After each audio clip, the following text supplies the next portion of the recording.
There is a strange and almost paradoxical law that governs human relationships, a law that does not emerge from logic or reason, but from the shadow depths of the psyche.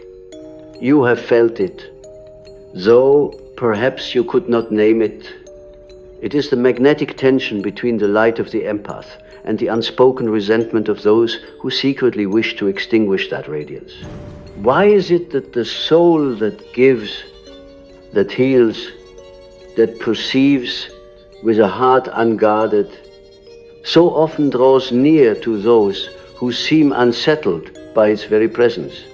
Why is the one who feels most deeply, the one who is misunderstood, envied, or even quietly hated? This is not coincidence.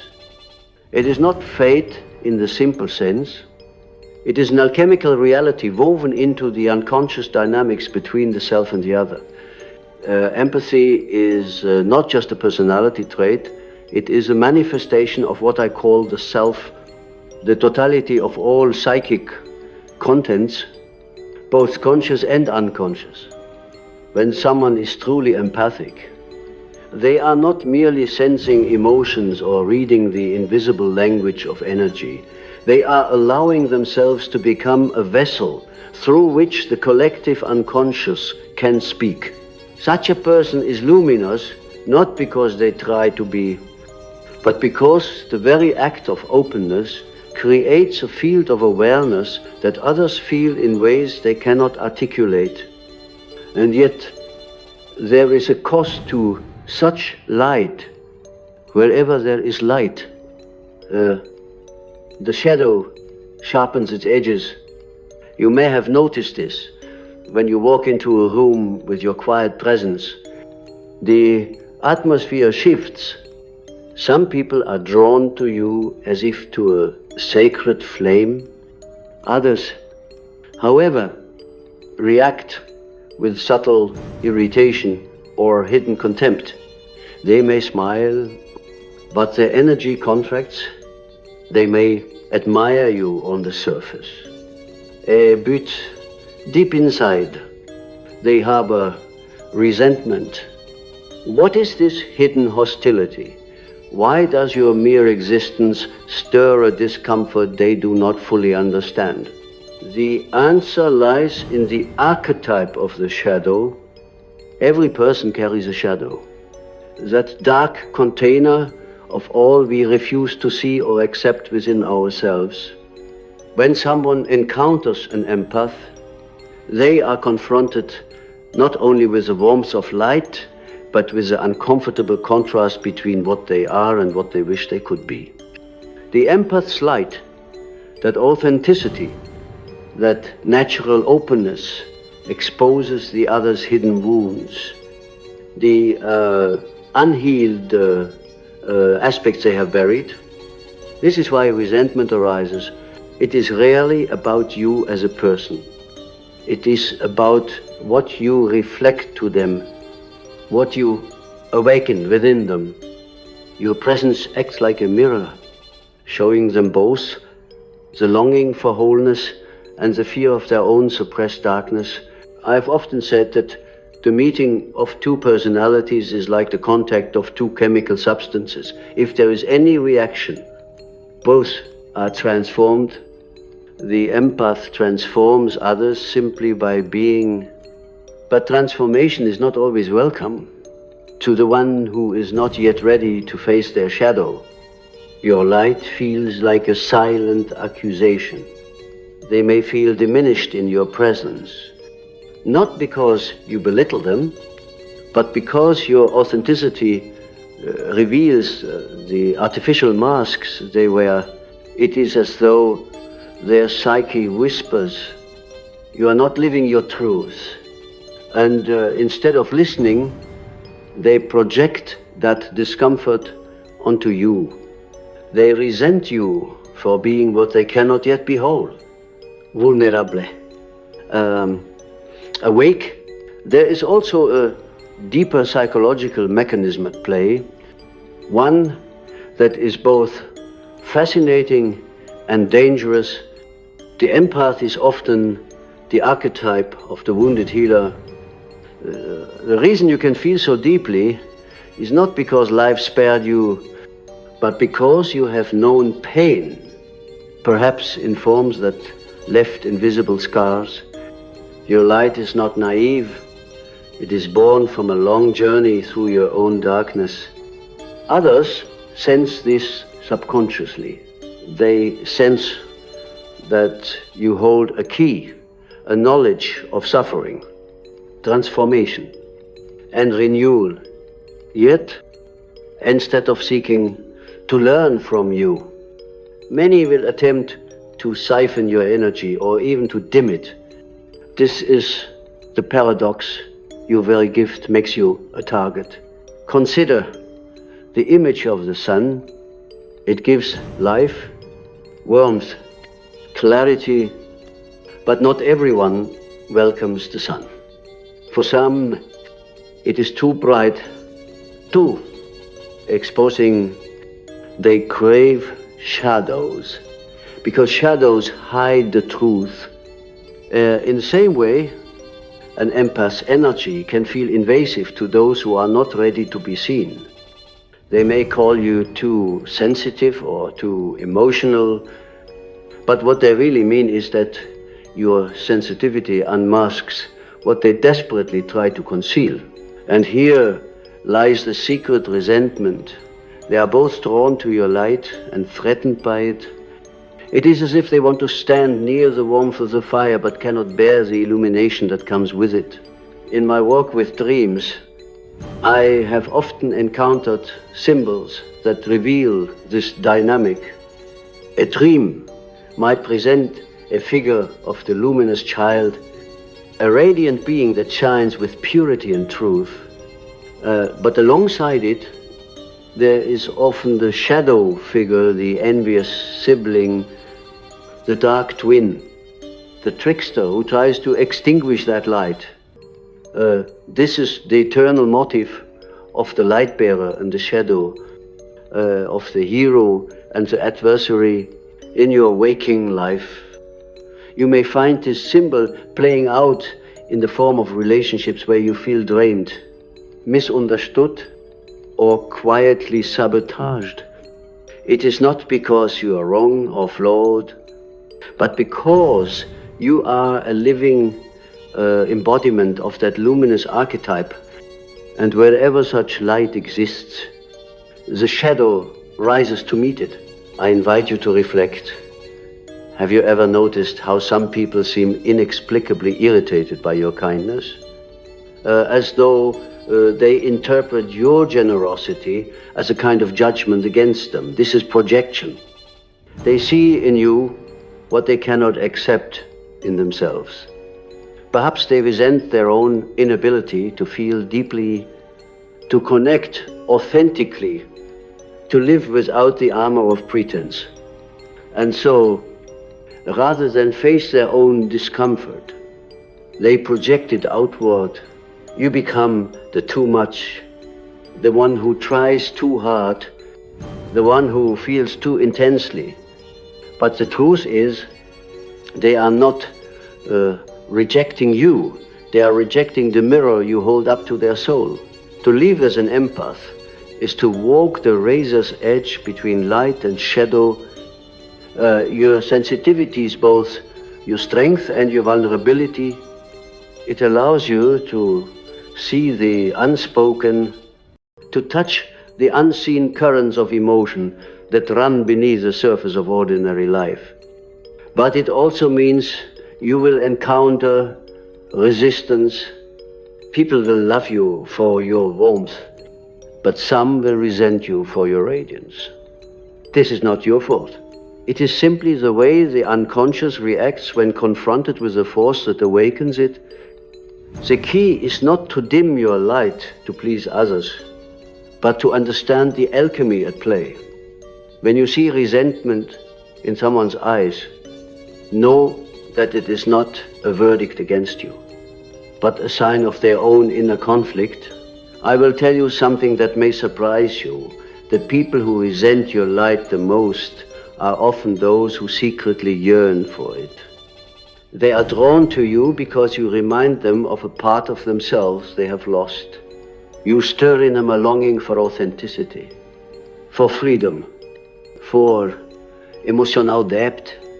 But because they are afraid of their own wounds, they turn that longing into anger, jealousy, or quiet hostility.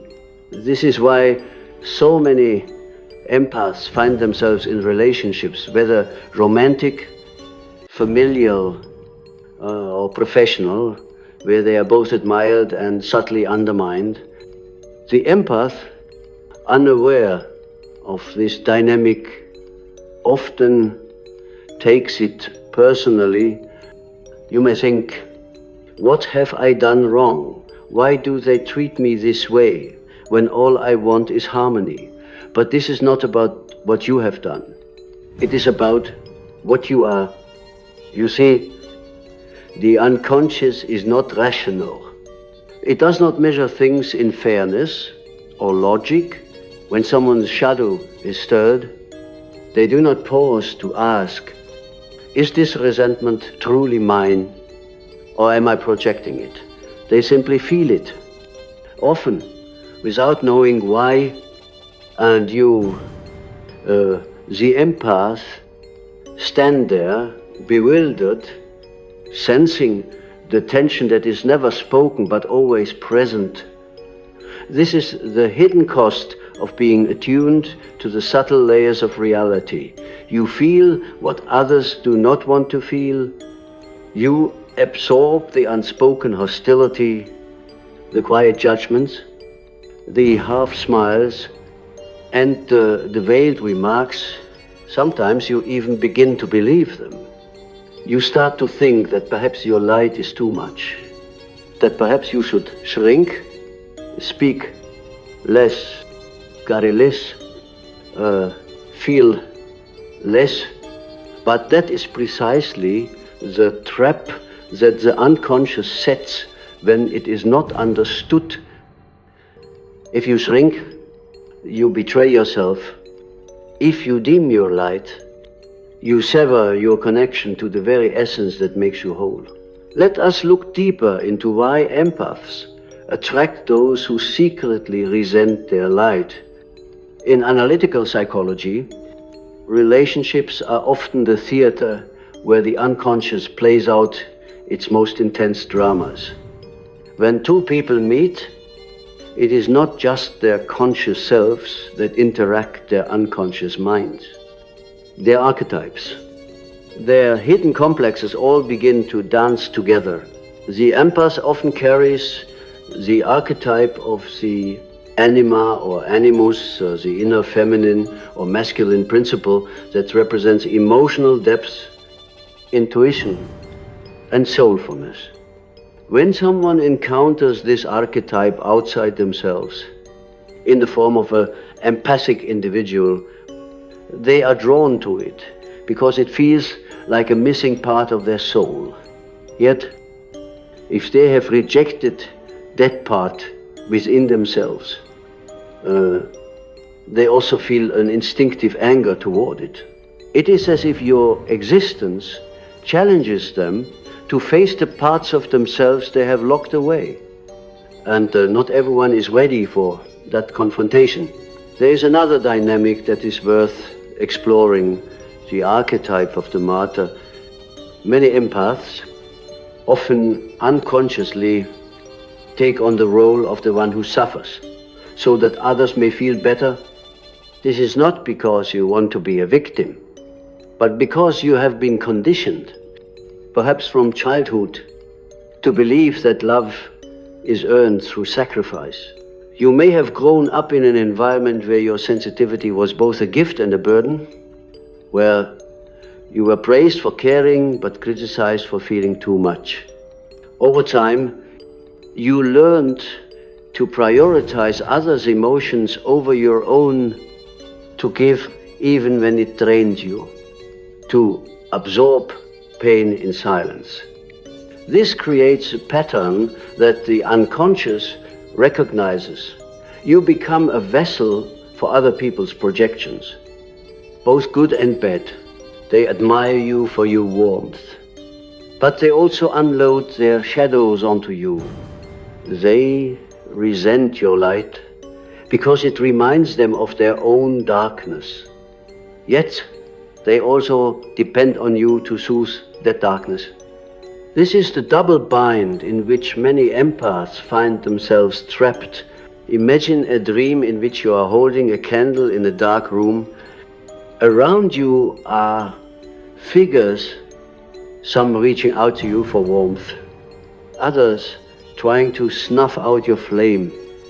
This is not just a dream, it is a symbol of your life's journey.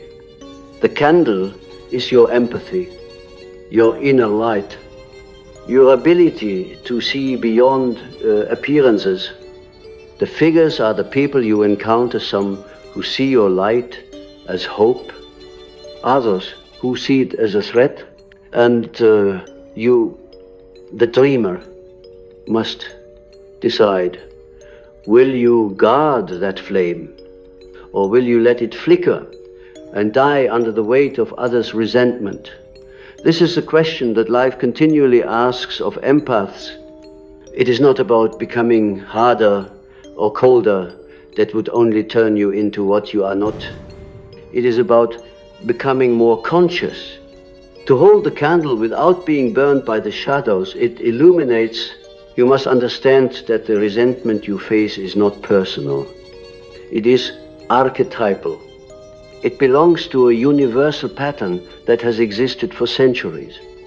Look at history, at myth, at religion. The bringers of light have always been misunderstood, envied, even persecuted. Prometheus, who stole fire from the gods to give to humanity, was punished endlessly for his gift. Christ, who embodied compassion and truth, was crucified by those whose hearts could not bear his light. The prophet, the healer, the visionary, they have always stood on the edge of acceptance and rejection. Your life may not carry such dramatic weight, but the principle is the same. When you embody light, you reveal darkness. And not everyone welcomes that revelation. I tell you this not to frighten you, but to awaken you. The empath who understands this dynamic ceases to take it personally.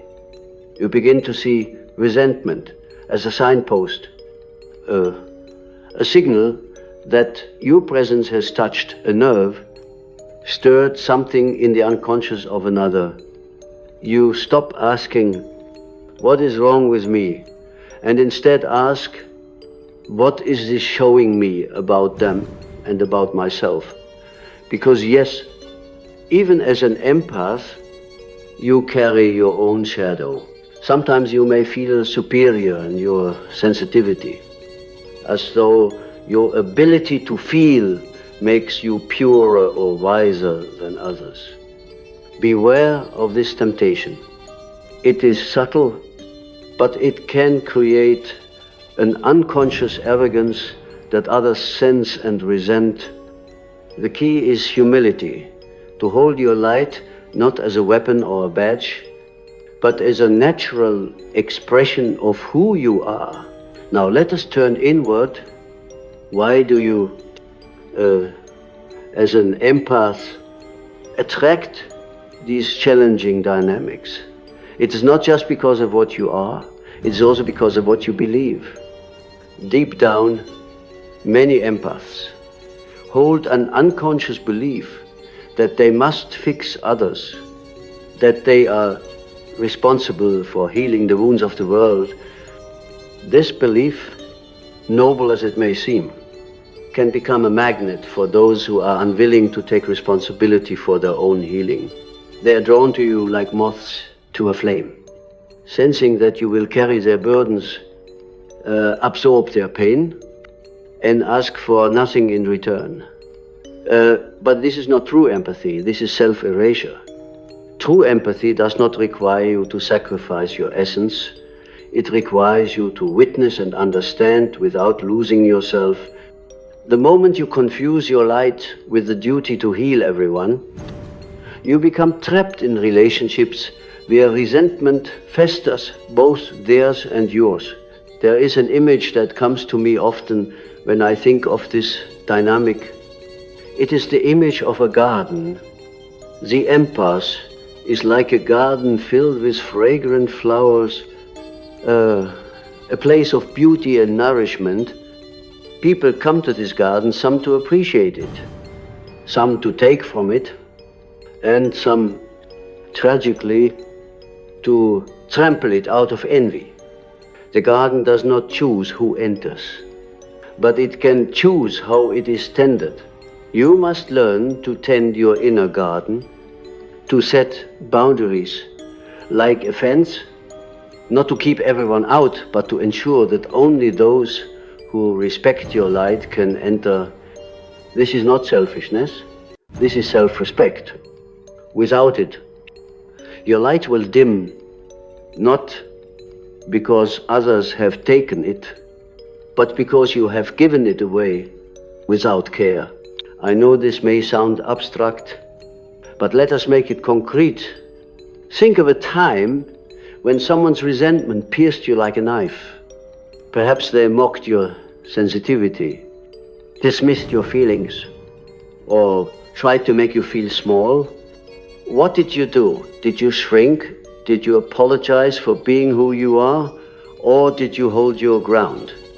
Quietly, but firmly, knowing that their reaction was not truly about you. This is the test of the empath. To stand in your truth without closing your heart. To see the shadow without being swallowed by it. The shadow of others is not your enemy, but it is not your responsibility to carry it. Your role is not to make everyone comfortable. If your light unsettles someone, that is their path to walk. You are not here to dim yourself, to ease their discomfort. In fact, your very presence might be the catalyst they need to awaken, though you may never see the result. The unconscious works in mysterious ways, often taking years or decades to reveal its transformations. You may never know how your light has changed someone, but trust that it does. There is a profound loneliness that often accompanies the life of an empath. It is the loneliness of being seen, yet not understood, of being loved for your light, but not for your humanity. People may seek your presence because they feel safe in your warmth, yet they rarely ask who protects the protector, who heals the healer. You, with your open heart, may find yourself surrounded by those who take and take, never realizing that the well they drink from is not infinite. And in moments of silence, you may wonder, why do I feel so drained? Why does my giving not always lead to connection? This, too, is a manifestation of the hidden resentment I speak of. Those who resent your light will often unconsciously try to take it, believing that if they can possess what you have, they will feel whole. But wholeness cannot be borrowed. It can only be discovered within. The psyche of those who resent your light is often tormented by what I call the shadow ideal. This is the internalized sense of what they wish they could be: kind, compassionate, free, but have disowned. When they see you living with that authenticity, their shadow ideal stirs, and instead of saying, "Teach me," they say, "How dare you?" It is a strange kind of envy, a bitter awareness that they are living behind walls of fear while you, with all your imperfections, dare to live unmasked. This is why the empath often becomes the target of subtle emotional games, of passive-aggressive comments, of the kind of rejection that wounds the spirit. But you must remember these reactions are not truly about you. They are about the battle raging within the other person. A battle they are not yet willing to face. You may ask, but why me? Why do I always seem to attract such dynamics? The answer is both simple and profound, because your light is not neutral. It is magnetic. The unconscious of others recognizes on some primal level that you hold a key they have lost. Some will approach you with gratitude, others with hunger, and still others with hostility. But all of them are responding to the same force, your connection to the self, the living archetype of wholeness. This is why I say that to be an empath is to live as a kind of psychological alchemist. You are constantly transmuting the raw energies of others, their fear, anger, and sorrow into something that can be understood and healed. But alchemy is dangerous when practiced unconsciously. If you are not aware, you will absorb what is not yours. You will confuse their shadow with your identity. You will begin to feel that you are the problem, that your sensitivity is a curse rather than a gift. I want you to imagine for a moment the image of the mirror. You are like a mirror to others, reflecting not only their beauty but also their hidden wounds. Some will thank you for this reflection. Others will despise you for it. But the mirror is not responsible for the image it reflects. This is one of the hardest lessons for an empath to learn. You cannot take ownership of the projections others place upon you. When they resent your light, it is because your light has revealed something they are not ready to face. This is not your burden. Your task is simply to remain clear, to remain true, to polish your inner mirror so that it reflects with compassion but without distortion. Dreams often show this dynamic in symbolic form.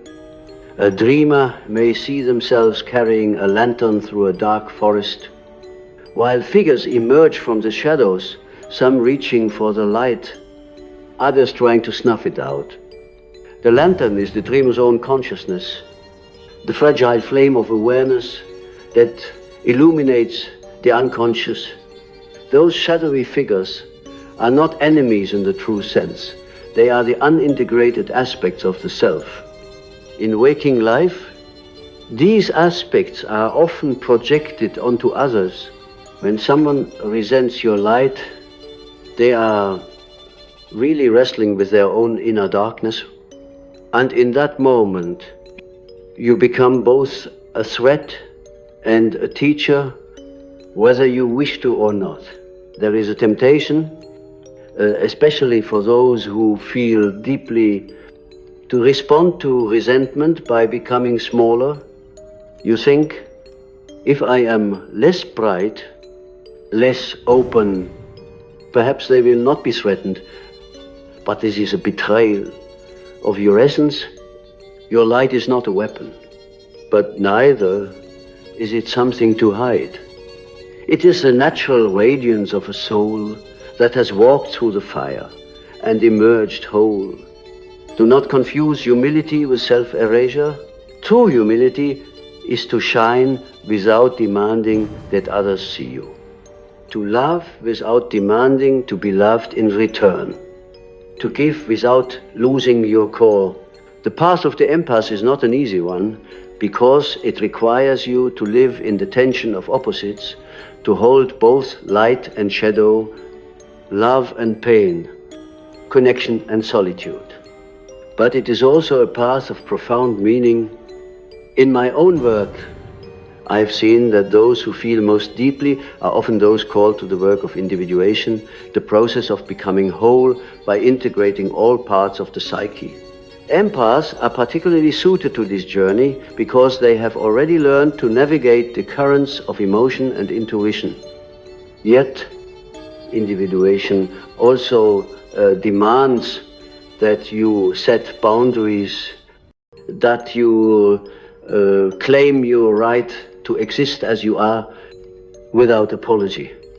If you do not, you will remain trapped in cycles of being both adored and resented, giving endlessly until you are empty. Consider the archetype of the healer. In myths and stories, the healer is rarely someone untouched by pain. Rather, so the healer is one who has been wounded and has found a way to transform that wound into wisdom. This is why your light is so powerful. It is forged from suffering, from the places where you have bled and wept and endured, but others do not see the journey. They only see the glow, and sometimes that glow triggers their own unhealed wounds. They may resent you, not because you are perfect, but because your survival reminds them of their own unacknowledged strength. It is as if they are saying, how can you shine when I am still trapped in the dark? This is not something you can fix. It is something you must simply witness, with compassion, but also with detachment. I urge you to ask yourself, what does my light represent to those who resent me? What archetype do I awaken in them? Is it the inner child who longs for love but has never received it? Is it the shadow self that despises vulnerability? Is it the hidden potential that they fear to express? When you understand this, you cease to take their reactions personally. You begin to see the deeper game, the play of the unconscious, the dance of projections and archetypes. And in that awareness, you find freedom. There is also the question of your own shadow. Yes, even the empath has a shadow. Perhaps yours is the fear of being selfish, the terror of being seen as unkind. Perhaps you give and give because you are afraid of what will happen if you stop. Will they still love you if you are not always the one who understands, who forgives, who bends? The resentment you attract from others often mirrors the resentment you hold against yourself. The resentment for all the times you have silenced your own needs, dimmed your own voice, betrayed your own boundaries. This is why the work of self-awareness is so vital. You must not only see the shadows of others, but also your own. There is a sacred turning point in the life of every empath. A moment when you realize that your light is not meant to be spent recklessly, but cultivated like a flame that grows brighter with care. You begin to see that not everyone who reaches for you deserves access to your innermost self. This is not cruelty. It is discernment. For too long, you may have thought that being kind meant saying yes to every request, every demand, every subtle tug on your spirit. But when you live this way, you become a hollowed out vessel, giving without receiving, shining without replenishment. Those who secretly resent your light will gladly take from you until you are dimmed. Not because they are evil, but because they do not know how to nourish their own inner fire. And the empath's true lesson is not to keep feeding this cycle, but to stand firm, to honor the truth that your light is sacred. To live in this awareness is to move beyond the unconscious pattern of savior and victim. You are not here to save everyone. You are not here to carry their pain as if it were your own. Empathy does not mean losing yourself. It means seeing clearly, feeling deeply, and responding with wisdom. There is a difference between compassion and self-sacrifice. Compassion flows from wholeness, from the understanding that every soul must face its own shadow, self-sacrifice. However, often flows from wounds, from the belief that you must give everything to be worthy of love. The more conscious you become, the more you see this distinction. You begin to recognize when someone's resentment is a mirror of their own self-hatred, when their rejection is a projection of their unhealed wounds. And instead of shrinking, you learn to stand in stillness, neither fighting nor absorbing, simply holding your ground. The archetype of the empath, when fully matured, becomes the archetype of the sage. The sage does not fear the resentment of others because they know it is part of the soul's alchemy. They understand that the shadow must resist before it can transform. You are being called to this path of maturity, to step beyond the need to be liked, beyond the fear of being misunderstood. When you do, you begin to see the hidden beauty in even the most difficult dynamics. That person who resents your light is not your enemy. They are, in a strange way, your teacher. They show you where your boundaries need to be stronger, where your sense of self needs to be clearer, where your own shadow still hides. I recall the myth of the hero's journey. For every empath is on such a path. The hero is always called to leave the comfort of the known, to enter the wilderness of the soul. Along the way, the hero meets both allies and adversaries, but often the adversary is the one who teaches the greatest lessons. When you face resentment, you are being asked to claim your strength, to hold your light, not as a fragile candle, but as a torch that cannot be easily extinguished. This does not mean becoming hard or defensive. It means standing in your essence with quiet confidence, knowing that your worth is not determined by how others react to you. Your light is not only for others, it is also for you. Have you ever considered that? So often, empaths live outwardly, pouring energy into everyone else, but rarely turning that same warmth inward. Your soul longs for your own attention. It longs for moments where you sit in silence and let your own heart speak, where you honor your own dreams, your own needs, your own fears. Because just as others have shadows, so do you. And within your shadow lie treasures, your hidden power, your unclaimed desire, your true voice. When you begin to integrate these parts of yourself, you become less affected by the resentment of others. You see it for what it is, a sign of their own disconnection, and you no longer feel the need to fix it or prove yourself. There is a dream that visits many empaths, even if not literally, but symbolically. In this dream, you are carrying a vessel of light, perhaps a lantern, perhaps a flame cupped between your hands. As you walk through a darkened hall, figures approach you, some with reverence, others with anger. Some try to blow out your flame, others try to take it for themselves.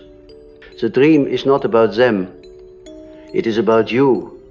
Will you keep walking? Will you protect that light even when the wind of judgment and misunderstanding blows? Will you dare to shine? Knowing that not everyone will understand. This is the dream of your life. Every encounter is another figure in that hall, another test of your resolve. When you feel the sting of resentment, pause and breathe. Ask yourself, what is mine to carry and what is not? You are not obligated to absorb the shadow that others cast.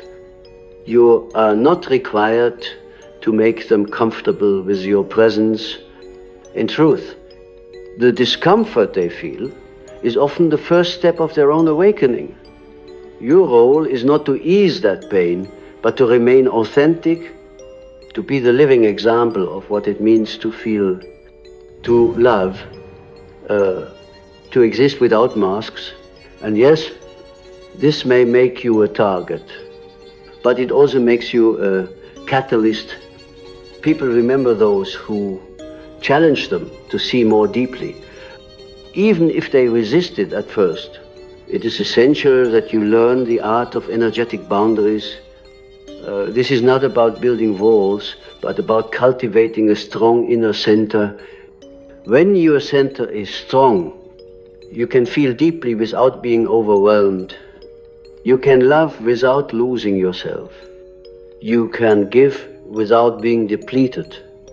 Boundaries are not barriers. They are the natural edges of your soul's garden. They tell others, this is where I end, and you begin, I can hold space for you, but I will not carry what is not mine. When you live this way, resentment loses its power over you. It becomes like a passing storm, loud, perhaps, but incapable of extinguishing your flame. I want you to remember this. Your light does not need permission. It does not need to be justified or explained. It is the result of your journey, of every shadow you have faced and every wound you have healed. Those who resent it are, in a way, acknowledging its power, even if they do so unconsciously. Let their reactions be what they are, reflections of their own path. Your task is simply to keep walking, to keep becoming, to keep deepening into the mystery of who you are. In the end, the reason empaths attract people who secretly resent their light is not because there is something wrong with the empath. It is because the empath is a living reminder of what is possible: authenticity, vulnerability, and wholeness. These qualities are rare in a world that prizes masks and facades. And when people see someone who dares to live without those masks, they are forced to confront their own fear of being real. Some will run from that confrontation. Some will attack it, but others, the ones who are ready, will be inspired. They will see your light and think, perhaps I can shine too. And so I leave you with this final thought. Do not be afraid of the resentment you encounter. It is not a sign that you are failing. It is a sign that you are shining. It is a sign that your very being is awakening something in the world around you. And if the world resists, let it resist. Your task is not to fight the darkness, but to be so completely yourself that the darkness cannot help but notice. Stand in your light. Hold your flame high. Walk the path of the soul with both courage and tenderness, for the world needs what you carry, even if it does not always welcome it. The time will come when even those who resent your light will see that it was not a threat, but a gift, a mirror of their own unclaimed radiance.